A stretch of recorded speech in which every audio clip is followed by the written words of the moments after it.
Changing the story around pain.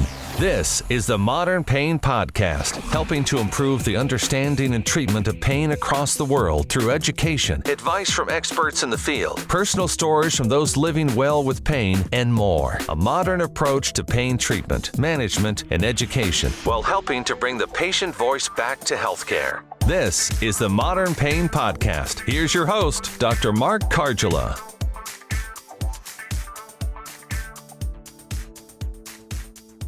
Hello, everybody, and welcome to another episode of the Modern Pain Podcast. I'm your host, Mark Cardula, and I just wanted to thank you all for joining us this every other week to a month that we're releasing episodes here at the Modern Pain Podcast.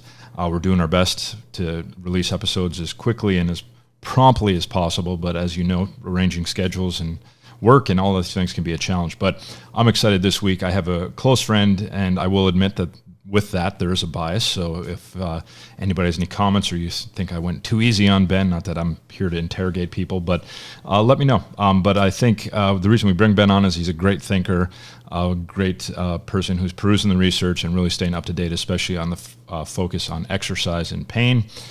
Ben teaches all over the world in his functional therapeutic movement course. If you haven't taken that class, you need to take it. It's coming to Chicago. I think there's another few spots here in the U.S. Check out his website. But Ben is a great resource for great information and current application of the science of pain and the science of exercise to the human in front of us. Ben also is just moving house in the UK and is setting himself up in a new clinic, so he's going to share with us this week with a case he recently saw, I think actually the day before we recorded this. So you'll see Ben's thought process with a real patient, which I think is valuable for us all. With Ben staying in the clinic, I'd also think that brings value to somebody teaching, because it's not somebody who doesn't see patients anymore trying to tell us what we should be doing in the clinic. Not that that's completely wrong, but I think sometimes the farther you're out of the clinic, the farther you are away from more practical, human-centered patient care, and we get maybe too far into the research and the evidence and, again, lose sight of the human in front of us. So great discussion this week. We go into a lot of different topics. Our initial focus was supposed to be on core stability, and as normal with Ben and I, our discussions drifted a little bit, but I think they drifted in some great spots that are going to help you guys have some clinical pearls and some good value out of this discussion to help you in your practice. So hope you enjoyed. I'd love for you to shoot some comments on the Pain Masterminds Network page, Facebook group, or our Modern Pain Care page on Facebook as well. That's where we share a lot of our content, and we have a lot of discussions over this content. So with all that said, here's our discussion with Ben Cormack. Ben, welcome to the podcast. Hey Mark, how are you? I'm good. How are you doing over there in the UK? Yeah, but it's actually, the sun is shining for once in the UK. We get like one day a year of sunshine, so today's it. Yeah. You know, I swore I saw a glisten of light off of your head there. It was just odd.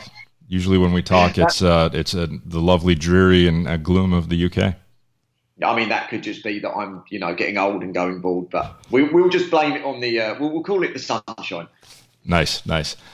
So I wanted to thank you for coming on today, and most folks know you and know your background and different things, but I know we have some listeners who probably haven't come across your work, so they're going to get a treat, obviously, to get to know you a little bit today. But can you introduce yourself a little bit in your journey, just kind of to where you are today as a physio in your teaching work?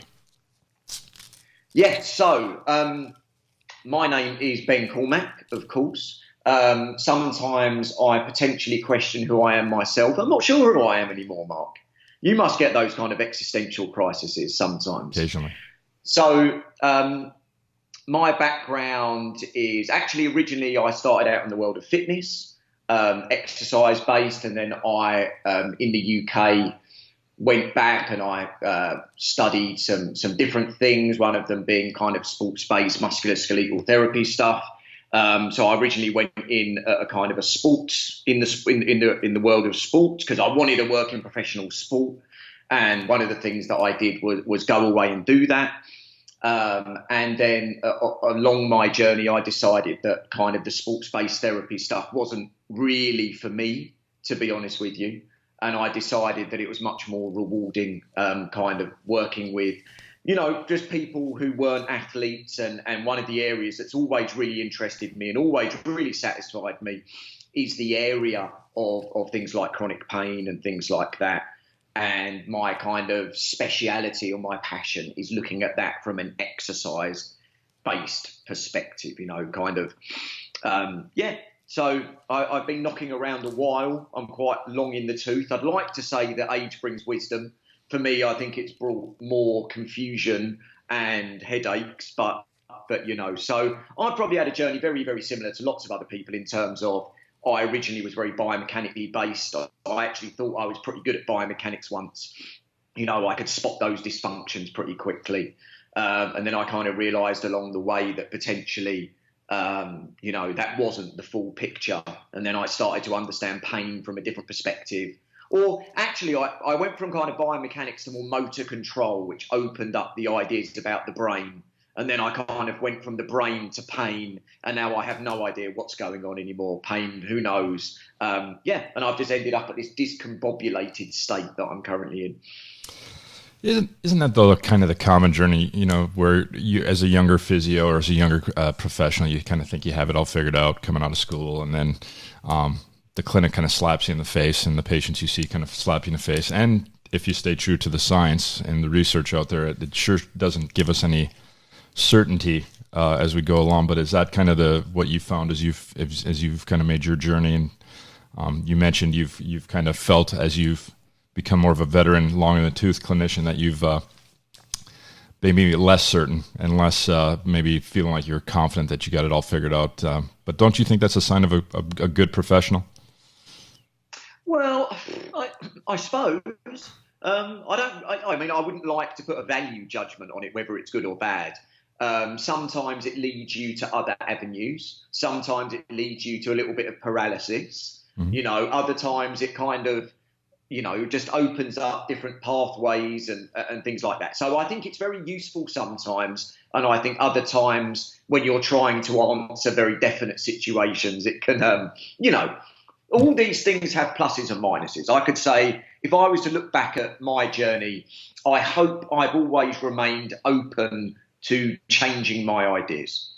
And I think that's one of the most powerful things. We have any young clinician, whether that's, a physio or an osteo or a chiro or sports-based stuff, that if any key might be, never hold anything too strongly.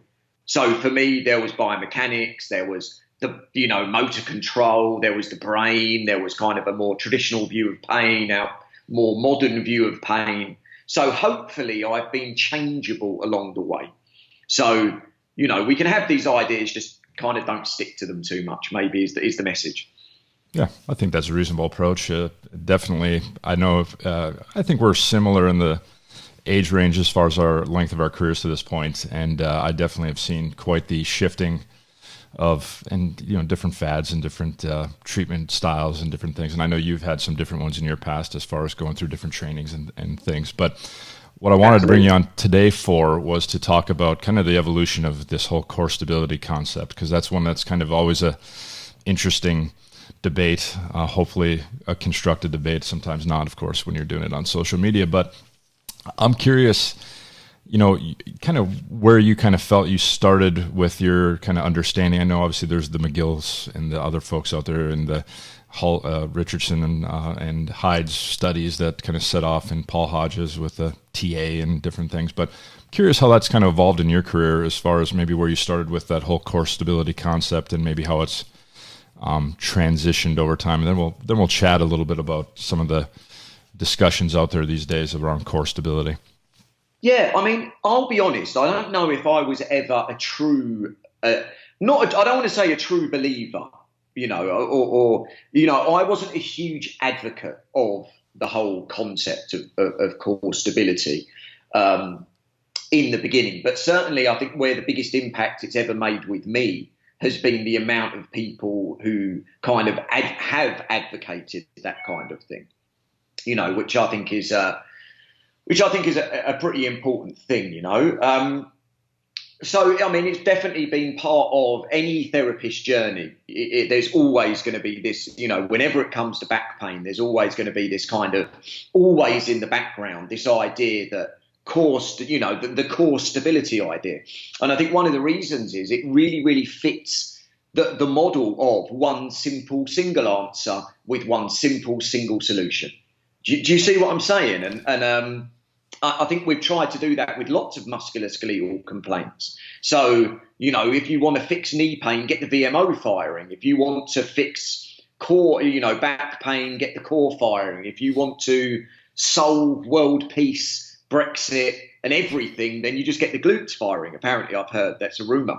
But it really nicely fits that model of one simple single thing that we can do, we can give people to go away and do, and it's going to solve their problem. And it fits that kind of idea of some kind of mechanical influence muscularly, whether it's strength or timing or creating this physical stabilization, But actually, if you look at the research, I don't know if where it's grown into and the ideas that people have extrapolated from it is actually kind of, when we look at the original work, 95, 97, the Hodges and the Jewell and the Richardson and stuff, whether we can actually kind of get to that point. Do you see what I mean? I think there's been some really big jumps made from quite rudimentary research, actually, if you look at it.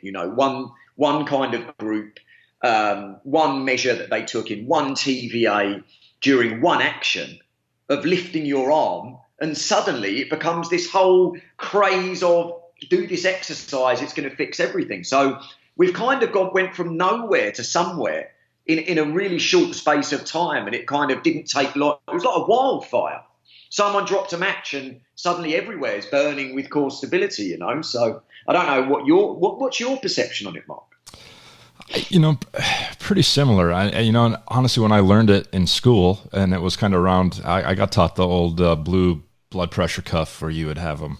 Patients, really monitoring that pressure to make sure that they're putting, the exact amount of pressure that you needed to ensure not too much, not too little, and all this. It made sense as a student. It was definitely, when you're a student, you're grabbing on for that certainty because that's kind of how you're taught this black and white version of our profession, where you're trying to just, have the algorithm and the answer. And I think clinicians, like you said, still look for that. They still look for the certainty, and it's hard. And the more you, like you said, as you read and get into science, pain is a complex, messy topic that we still don't have a great handle on. And, there's still concepts out there that we're explaining with pain that I think you've mentioned, and we're not going to get too far off the beaten path, but the whole perception of threat and different things, but that's maybe for a different concept or podcast. But yeah, I think you're on it. I think it tends to be some of those things where, we want the clinic to be black and white, and humans just aren't, and they're never going to be. I mean, there are some situations, in some cases, a fracture needs, stabilization and healing, but back pain, man, that's an enigma, and we're not going to have that nice black and white a good vast majority of the cases. So, yeah. Well, I think from a clinical perspective, I think one of the things that's really, really tough is that the idea from the public is you have a problem and you have an answer. This is where medicine has got to. This is the problem. Do this and it will heal it. It will fix it. And if we look at, like a fracture, like you said, or if we look at a disease, or if we look at something that requires healing, then there are those kind of timelines. There are those kind of criteria. There are things that are definite and certain. When we get into pain, the whole game changes. And I think that's the problem. Pain as an entity itself just doesn't have these simple kind of things that we can latch onto and say, this is what's causing it. This is the answer. But the problem is when we look at medicine from a societal view, we have this kind of idea that you take a pill, you do an exercise, or you get the right treatment, and it kind of there is a solution. And that's why people want the diagnosis, don't they? Because diagnosis equals solution. And I think that the core stability thing fitted that very nicely. We find this one thing, we do this exercise that fixes it, and then your back pain goes away. It fitted the model. Unfortunately, it just didn't get people better. Or it didn't get people better in the sense that it was right for everyone. It wasn't a ubiquitous thing. So one of the problems we have with core stability is it's worked for a lot of people. So they've gone away, they've done loads of they've done some exercising, they've felt that it was the right clinical treatment, someone has given it to them, they're very certain, they've been very attentive, they've got the solution. And for some people, they'll have been a success, and for other people, it won't. but we validate ourselves as clinicians through success. So we tend to remember the people that it worked for rather than the people that it didn't. And I think that's where one of the problem lies, is that, it's worked for some people and we say, wow, that thing works. And then when it doesn't work for someone else, we're kind of quick to forget some of those things. So I can see why it is proven to be a kind of a sticky thing, Yeah, I think, if with us as clinicians, I think, and I'll just use my background. I've had various parts of my career where I got latched onto different very, approaches. I mean, core stability kind of has permeated a lot just because that was the thing for back pain for everybody. And, you look at all the other things that go around a treatment outcome, and I think it's too tempting. And I think, as you mentioned, we tend to ascribe, change to us. And there's other things going on in the background. Natural history, depending on who you read, 80% of folks that come into your clinic are going to do pretty decent, at least improve. And I think it's easy for us to make that attribution to whatever intervention we're happening to be excited about that time and point when that patient's time with us. But yeah, I think, there's always the dichotomies that get created with, these type of things, and where it's either a yes or no type thing. And humans are just way too complex to fall into that kind of dichotomy. There's times and a place probably for strengthening and different things. We'll get into a little bit about the very minute specificity out there and where your thoughts on that, because I'll be curious where you're at with that. But you nicely talked about biomedicalism as far as this whole, identify the specific pathology and diagnosis and have a specific treatment and then have a specific outcome. And that works in some cases for biomedical conditions and some disease states where you can identify it and give it a treatment, often more from a medical point of view, and create the necessary change and treatment outcome. But that just, as you've mentioned with pain, it's just way more complex than that, and we don't really have a finger on exactly what's even producing that experience and what's behind it. So I don't think we can expect to have a unilateral or just one factor that we're going to identify, although it's much more convenient and comfortable in the clinic if we convince ourselves that way. We have the answer, don't we? It's easy. I call it cognitive efficiency. So I can just reach in and I can just give you the answer to the problem. There was another paper out this week, Mark, about kind of knee alignment. That was another one, wasn't it? So knee alignment, the VMO didn't fire. So your knee flipped and flopped all over the place and your patella was waving in the wind like a guy with a 70s rock star haircut, and now they study alignment and they see that it's kind of really, really variable.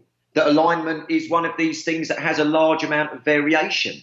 I think what we have to get used to is that lots of different things, lots of treatments, lots of different exercises can all have an effect on people's pain. That there isn't just it. There are many roads to Rome, So I talk about, I have a slide on my course where I talk about treatment being, when I learned, if I go back and think about how I learned interventions, it was like a tightrope. So you had to do the right thing. One of my favourites I remember was the blood pressure cuff under the neck. I can't remember whose work that was. I think that was Gwendolyn Joel. Gwendolyn Joel, that was it. So you had to get the deep neck flexors. And I remember practicing it as a student, and I just couldn't get it. I just couldn't do it.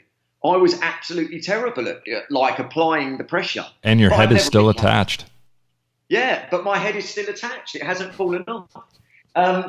And I just remember it being the most difficult, unbelievably complicated thing to do and just never really getting on with it. But we see these kind of very specific things, don't we? As I was saying before with the patellofemoral pain or the patellofemoral tracking, now we see that actually the patella tracks variably. What a surprise. So rather than it being this tightrope that we're walking all the time, this yes or no, the perfect blood pressure cuff, the perfect alignment, I think it's more like traversing a 6-lane highway, one of those big Californian highways. Over here in the UK, 4 lanes is big to us. Now, I know over there in the States, you have like 800-lane highways and it's just ridiculous. The Americans do everything big, right? And actually, I think clinical practice is less like walking a tightrope of where it's yes or no. You know, you've got it right or you've got it wrong. And actually, it's more like driving one of your massive highways in a monster truck. And you can just bulldoze other things out of the way, you know. And I don't think that we're taught in that way. We're taught this very specific problem and answer scenario. Yeah, you're taught a one-lane highway with specific exits that just kind of give you specific answers. But yeah, it's just not the way that that journey is as a clinician, for sure. I'm curious just where your thoughts fall with, you know, obviously we know that with Mannion's work, and Vassaljean, I think, is another study that kind of questioned this whole TA and the outcomes of core stability were related to, you know, abdominal muscle function changes. And obviously that's called into question. There's been some conflicting work with like the multifidus, and I know there's been some signs that there might be some you know, thoughts that like they're specific infiltration and fatty like you said, fatty infiltration and different things, and some things that have tended to be more associated with back pain. I'm curious where your thoughts fall when it comes to. I mean, are you doing ever a specific attempt at a multifidus or a TA? And I'll definitely share my approach, and I think ours is similar, but maybe it's not. What are your thoughts on getting specific? I've got a long answer and I've got a short answer. Both end in O. So the long answer and the short answer are very, very similar. So I never approach back pain from a specific muscular perspective. You know, that's just not the way that I view the problem. Whether that's right or wrong, I don't know. As you alluded to before, there's Anne Mannion's work. Anne Mannion, great researcher. And what she did was she looked at muscle onset timing. And she did it in a slightly different way to Paul Hodges, as I remember. I'm dipping into the vault here. She looked at it using M-mode ultrasound, as I recall. So I think Hodges' work was done via fine wire electrode, and they measured it that way. And then Anne Mannion's work was done via M-mode ultrasound, which is a different way of visualizing it. They looked at onset time of the muscles. And what Anne Mannion found, and her associated research group, was that the muscle firing didn't really have a very, very good relationship with the clinical outcomes, which probably means you can get your muscle firing better, but your back pain doesn't get better, or you can get your back pain better and nothing really very, very much happens with your muscle firing. So they, you know, both possibilities exist. And I think that that's kind of, you know, a different perspective. And there was also another guy, Gary Allison, who's also done some work in this area. And what they looked at, as I recall again, was they looked at both TVAs. So Hodges' original work was only one TVA. So they looked at a fine wire electrode in one TVA as you did a rapid arm motion. And then they kind of said, well, if this one contracts here, then probably the other side needs to contract to create this stabilization.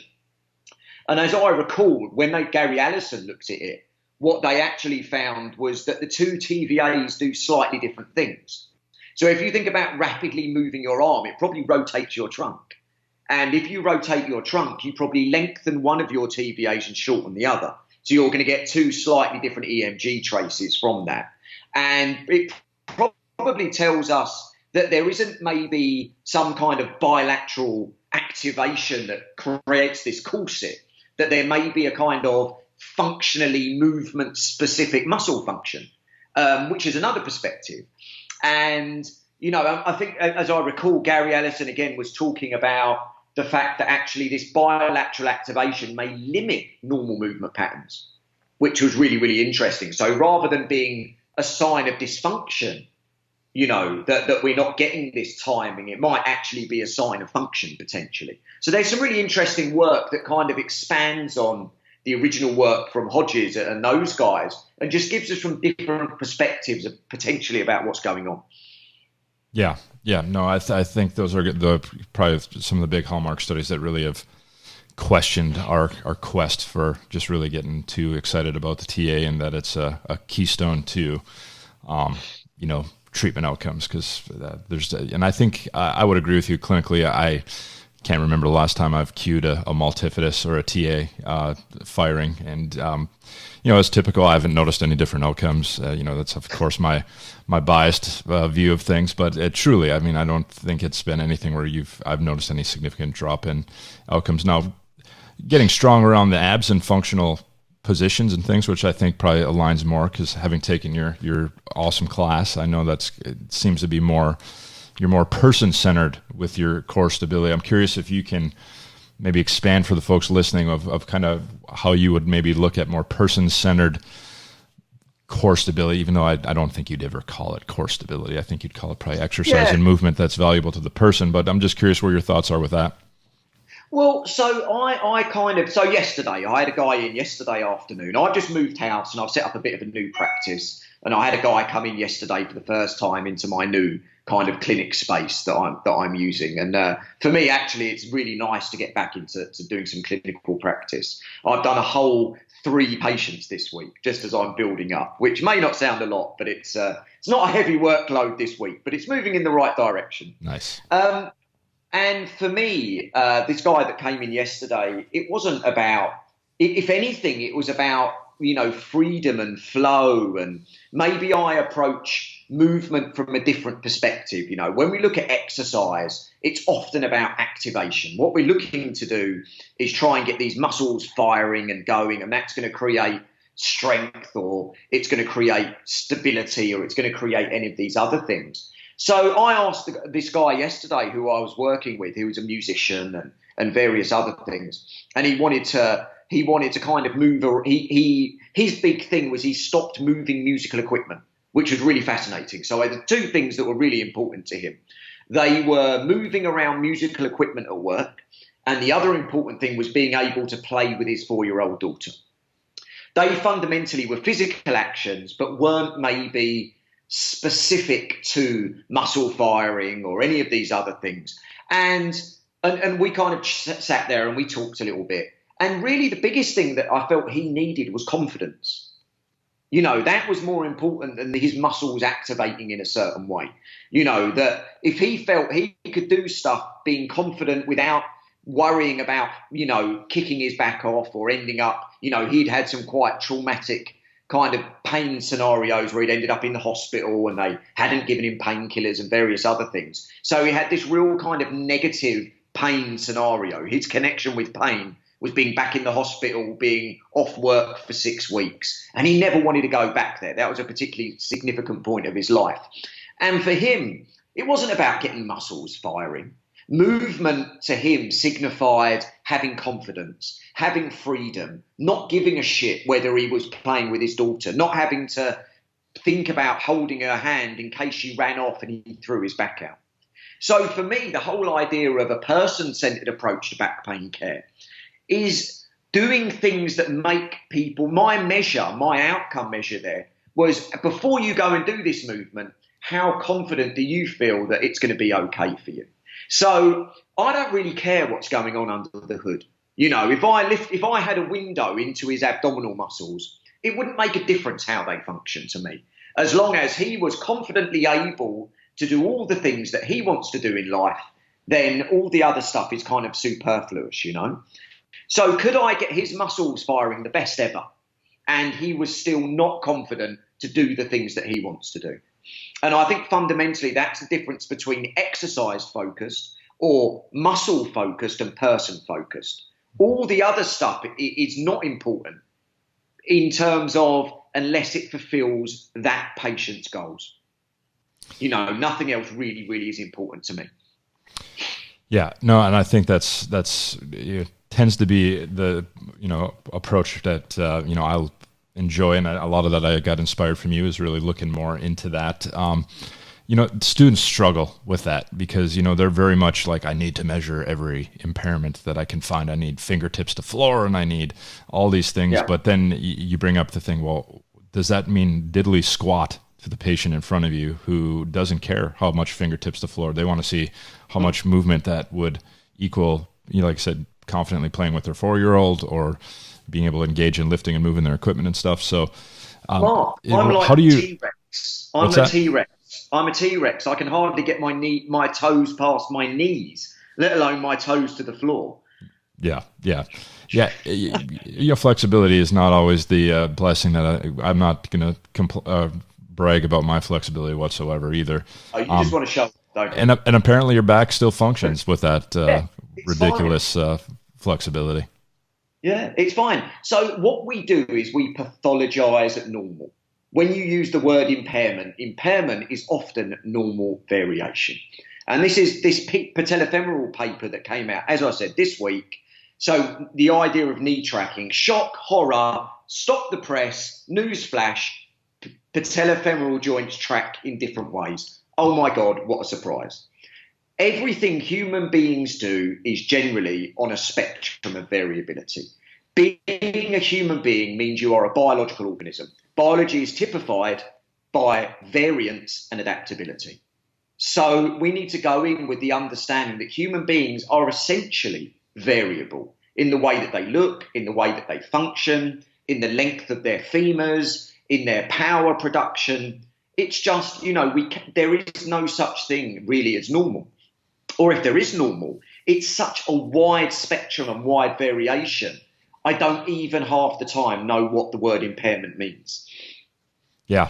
And that's such a hard pill for students to swallow. I'm just kind of in that university because I work at a university clinic where I see patients all day long. But, when we see students in there, they're in this kind of, that when you're in the student, it's like I got to get my goniometer out, I got to get my tape measure out, and it's very much measuring these impairments. But I agree, it's the more we understand kind of just humans as best we can with the biology and different degrees of normal variability that we all have, and it's just tough for that transition. I know it was probably for me a little bit too, because you feel like you need to have these specific measurables or an FMS score or something that you can clutch to. I'll give a caveat to that, because I saw a woman with a total knee replacement on Monday, and when we look at our literature into total knees, we see that there are kind of markers, aren't there? We know that you want to hit certain stages of kind of range of movement at different times. So like she was like into week 8, I wanted to see, like 120 degrees of knee flexion. I'd like to see beyond the 90 to show that she is getting that kind of functional level of range of movement back. So I didn't goniometer it. I don't think I own one. It'd shoot me dead. But I did kind of stick to the point of there are some guidelines there that we do need to follow. But this isn't a pathology per se, is it? Do you see what I mean? This isn't a dysfunction in the same way that we might suggest scapular motion is, or we might suggest knee tracking or muscle firing. These are kind of functional limitations that might have an impact on, or might be impacted by inflammation or fibrosis or factors that are kind of structural in nature after an operation. They're not these kind of variances that we see in function that we try and blame for pain. So they're kind of contextually different. But, sometimes measurement can be useful. The majority of non-specific problems, measurement is useless. Yeah.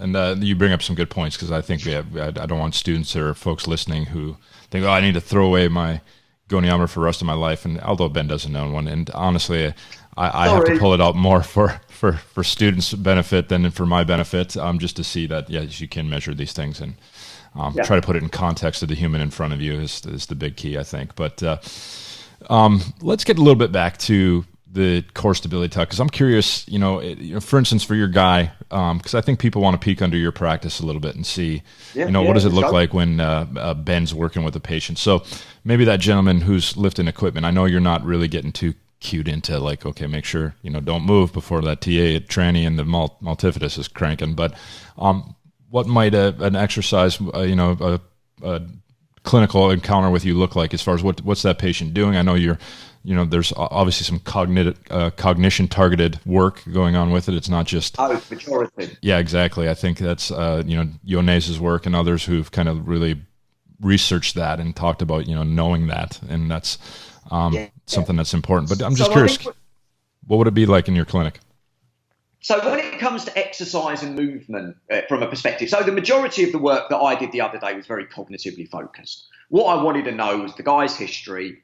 Some might suggest it's a story, and kind of what's happened in the past. How does that influence his beliefs and his actions at the moment? Where does he see he's going? Does he have kind of faith in that he's going to get better? We know expectations are a huge driver. We know things like pain self-efficacy and our ability to function with pain are important. So I want to find out a little bit more about him and his belief structure and what he's doing. Now, I suppose what that has to translate is to some kind of behavioural experiments. So at the end of the day, we can, think about the information that we give people. Now, we know that information doesn't always change behaviour. So it's trying to get this blend of finding out beliefs, and then trying to see how they manifest into action and trying to pin those two things together. So there is an element of behavioural, so I might say to the guy, what movements do you find difficult? What movements make you apprehensive? How would you approach movement? And he kind of said, well, when I approach movement, I'm always thinking about, what could happen? Could I throw my back out? Could I do this? Could I do that? And I don't know if we could describe that as fear. And a word he used himself was he's always watching out for how it feels. We might describe that as hypervigilance. So that probably manifests itself as slow, cautious, guarded movement. And that isn't the same for everyone. This was kind of quite a complex case. But certainly for me, the way that I approach it is to say, what do you feel comfortable with right now? What are you doing right now? And I might get him to do some basic behavioural tasks. What I'd like to do is look at him get up and down off the floor. I'd like to look at how he sits down. I'd like to look at how he bends over, how he approaches these things. And I've only seen the guy once. Now, obviously, the end game is to get someone back moving the things that they need to move and doing the things that they need to do. But I also think we have to appreciate that's a process. So I would like that person to go away with one or two things to work with that's going to have a positive effect. Now, I don't actually know if the exercise is doing the effect or whether it's exercise changing belief. Does that make sense, Mark? So if we think about exercise, often we're thinking about it loads the bones, it activates the muscles. My view is that actually I would like him to move in a less conscious way. I'd like him to have less negative thoughts around moving. I'd like him to be, as Gifford might say, thoughtless and fearless, to approach it without worrying about consequence, without keeping an eye on every different feeling that's happening in his body. So my markers of success are based around those. Could someone go away and do a whole bunch of exercises but maintain their current cognitive leanings? For me, that would be a failure. The whole point of the exercise is to change the cognition, not always for the exercise to have a physical effect. So that might be a different way in which I'm approaching it. I'm using exercise and movement as a tool to generate a different way of viewing myself as a person or himself as a person. It's about confidence in this scenario rather than actually creating some kind of physical load. I don't know. Does that make some sense? I don't know. No, I like it, and I think it resonates with me for sure. I think, it kind of moves us away from that biomechanical impairment, biomedical view of it, of like, I'm really thinking about what's the, muscle changes that are happening in the abdominal wall as I'm doing an exercise. And you're more looking at more cognitive behavioral exercise, where you're doing more kind of what's the cognitions and their behaviors. You're looking at their impairments more from those. And I mean, obviously the behavior of how they move is influenced a lot by their cognitions. It possibly could be from some of the mechanical things too, but often it's interesting to see just that, and I see this definitely working with the persistent pain population primarily, that a huge part of it is getting the cognitions on board with exercise, or at least treating those and seeing if you can set up scenarios like it sounds like you're doing in the clinic to challenge those and have the patient challenge them and see if they can start altering their cognitions around movement that can help them move with less of that vigilance and tension and things. Yeah, totally. So could we say we are actually trying to reduce cognition? So I think there's overcognition. Does that make sense? I That definitely see it actually, in my population for yeah, sure. Yeah. yeah, and that's the point. So I don't know if I'm trying to change cognition per se. Almost we're trying to turn cognition down. That cognition is the dominant factor, that the thought of consequence. And if we think, a great example I like to give is, imagine you're standing on top of the Empire State Building and there's no barrier. Are you going to run along the edge of that building at the same speed you're going to run along, the pavement or the sidewalk, as you Americans call it? Because the consequences are different, aren't they? Mm-hmm. And does that change the way that you move? So the fear of falling introduces, I've never seen someone dance, in a dangerous situation, a movement situation where there is a possibility of falling, or there's somewhere where there could be a consequence. We tend to stiffen our movement and tighten our movement. Now, I think we still look at that from a physical perspective rather than a contextual perspective. So we're still worrying about stretching the muscles because they look stiff and tight, or we're worrying about turning the muscle firing down or up, or whatever people talk about. But actually, I think it's about turning the cognition down. It's about reducing the perception of consequence. So we always kind of bring it back, even from a cognitive sense, to the physical sense sometimes. Whereas maybe I think that can be, for some people, the wrong approach, where we, actually the physical stuff is just backing up what we're trying to do with someone in terms of their hypervigilance or their fear or whatever. And I think that's kind of an important aspect that we maybe under consider. Definitely would agree. I think that's that whole dualistic piece, and I think we're taught to just think, of just looking at the human through that physical bucket or their, biomedical bucket, and not recognizing that everything that emerges out of that physical, as far as what you see as physical behaviors and movements, are often driven by cognitions and different things. Like you said, I'm going to steal your analogy of the running on the ledge of the Empire State Building. I think that's a good one that I'll use with patients. I'll probably not give you credit either. I'll probably say it's mine. No, it's fine. I probably stole it from someone much smarter than me anyway. That's kind of my career, is just elegantly thieving things. Yeah, that's I think that's what we all do, really. That's the whole point of profession going forward. But it's all good. That's I'm sure most who've given that are happy to share their knowledge and tutelage. But no, I like what you say there. I think how it kind of melds those two worlds together instead of this dualist way of looking at it. We have kind of the cognitions and physical, outputs kind of intermesh, which is pretty much in line more with what's science and some of the embodied cognition and different things that are going on out there in research. I think you seem to be on the forefront of actually applying it in your practice, and I think that's a nice thing to see, and definitely a challenging thing as far as when you get into the human and the cognitions. And I'm curious though, what are your thoughts of like the intrinsic versus extrinsic focus, as far as how do you look at that with like a patient? Because I think you discuss a lot about that intrinsic, like really being very vigilant over the back or different things, but that also can be meshed with extrinsic, consequences of what if my back, well then gosh, I can't play with my 4-year-old daughter. I'm not going to be able to carry my equipment to my next gig or whatever it may be. Yeah. Do you focus on that whole intrinsic versus extrinsic kind of focus with patients?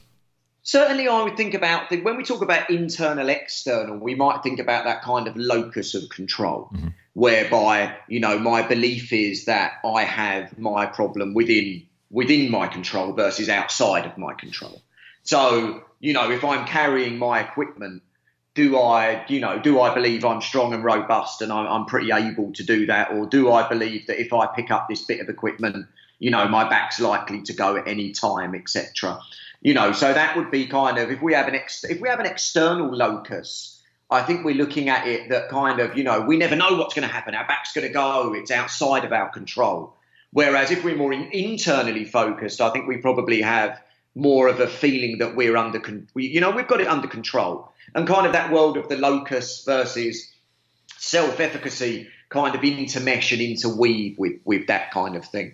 But yeah, certainly I would like to kind of, build that person's belief that, they do have some control over this situation, or not even control, Could we even say sometimes it's not about control, because we have to accept not everything is in our control, but do we have an understanding of what's happening to us? I think that's maybe something that I really want to increase with people. And sometimes that kind of, why is this happening to me? The whole kind of the biopsychosocial view is actually opening that up and saying, well, actually, there's lots more things that can affect your back pain. And actually, people go, well, maybe it's not the unknown. Maybe it's not outside of my control. Maybe I did have a scenario where, I didn't sleep very well, or I've got stressed at work. And this actually brings it within their understanding. So locus of control, I think, is an interesting thing. I think more empowering for people is understanding their problem. And actually people saying, okay, my back's kicked off. I'm stressed, I'm tired, I'm upset, I've got some emotional stuff going on, and I can understand why this has happened. Not that I can always control it, but I have an understanding. It's not the unknown. It's not a problem I don't know about. It's not something that is a mystery to me. And I think one of the biggest problems in pain is the aspect of mystery. Why is it happening? Why is it happening to me? How long is it going to last for? And these are the things that really concern people. Yeah, I think you nicely put it there. Ben, I could go on talking to you, and I know we have talked numerous times, probably too long, over beverages and different things, but I want to kind of move the discussion a little bit to something, because this is just a little bit of kind of your approach, and I know we're going to get a little bit more of that when you join us in Phoenix here in November. So I'm curious if you wouldn't mind letting the listeners know a little bit about the conference that's coming up in Phoenix, coming up in November 2nd and 3rd this year, because I think that'll be a great way for folks to better hear your perspective, and then also kind of mesh it with a whole kind of experience, I guess we would say. So can you share it with the folks? Yeah, definitely. So obviously we've got this conference coming up in November, Phoenix, as you said, 2nd and 3rd, the complete patient experience. We're going to get together. I'm going to do a couple of hours on exercise. I know you're going to do a couple of hours on manual therapy stuff. Jared Hall's going to do some stuff on education. We know Jerry's going to be there doing some stuff on kind of business side of things and the front desk aspects. We've got Amy and we've got Gilletta bringing the patient perspective. So from my part, what I'm going to try and open up is a different perspective of exercise. I'm going to start to say, how do people understand exercise better? How can they integrate it in a patient-centered way? And I'm going to solve all that in about 2.5 hours. I'm just going to be unbelievable. Yeah, I mean, that's going to be probably the most action-packed 2.5 hours in the existence of man. It's going to be better than when God created the earth in 7 days. Was it 7 days or 7 hours? I can never remember. You're talking to the wrong person too. It's been a while since I've gotten into it, but we won't go there. But I think that's the whole point of the conference too, is we're going to just really put the most, we've kind of tasked each of us to we want the most strong 2.5 hours of just content that really helps the attendees get something out of it, get some actionable stuff that they can do in the clinic and help. And I love the fact that it's going to be the whole experience. First off, we got patients who are really the centerpiece of the conference. We're going to motivate us each day with some keynotes, and then we're going to have, the pretty much Jerry Durham's going to show us how we can start understanding cognitions and beliefs and expectations as your front desk starts interacting and starts gaining those from patients. And then we can kind of meld that into everything from what we do from an exercise and a manual therapy and an education piece to where I'm excited. I think it's going to be a conference that, we go to these conferences and there's all this smattering of topics that never really mesh together, or there's a droning guy from the UK for 2 days that you got to withstand and listen to. No, I'm just kidding, of course. But no, I'm excited for the conference. You're talking about Adam, right? Not me. Yeah, both of you, really. I mean, I'm sorry, but no, I'm just kidding. So yeah, I think it's going to be an awesome conference. Obviously, we're biased in that approach, but I think the whole point we've developed this conference is to really challenge the status quo and put something out there that's going to be worth your time and effort. And we're firmly confident that you're going to leave there on Sunday after we're wrapping things up and feel like you got some serious value, and you're going to go to your practices with some good things you can do to help more people. So, I'd call it all killer, no filler. That's good. You got a TM after that, or are you? No, I stole that from someone else. No, everything. Everything is stolen. I like it. Maybe we'll make a T-shirt on that one for the folks attending. But yeah, we got some also social events and different things where we're going to get to know everybody and maybe do some outdoor work for outdoor activity. Is Jared going to do some stripping? Did I hear that? He's talked about it. I'm trying to talk him out of it, but right now, and he's not here to defend himself, so we might as well just trash the guy for a little bit. I think we should go in for the kill. If he's not here, it means the party's open. Yeah, that's an aspiring thing for him. I know he mentioned that's his secret career. He wanted to change careers or something. I don't know. He was moaning over a glass of wine. I can't remember. Yeah, this whole social media has been beating him up lately over having an opinion that contradicts the status quo. So he's ready to just hang it up and for a bit to hide himself away. That's it. Protect.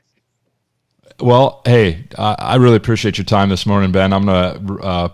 In the interest of respecting your time and the interest of not drawing on too long so folks don't want to shut off our podcast here. Thank you again for your time. And where are you guys? Where are you going to be teaching here coming up? Are you going to be coming over to the States, or where are you going to be in the next few months? I'm in Malta next week, and then I'm in Morocco for a little bit, which will be nice. I'm doing a surf camp with Niels from Trust Me Physio, which should be interesting. Then I do a little bit around Europe, and then I come to the US in October with Sandy and Sarah up there at Entropy, and then the next week down with you guys in Phoenix. For some conference and some party, and I might never go home. I'm going to move in with you, Mark. We got a spare bedroom for you. I don't know. I'll have to talk to my wife. Talk to my wife about it, but as long as you pick up some chores or things around here, we might be able to fit you in. That's what I love about you, Mark. Very inclusive. That's it. All right, Ben, you have a good rest of your day. Thanks for joining us, man. Okay, buddy. See you later.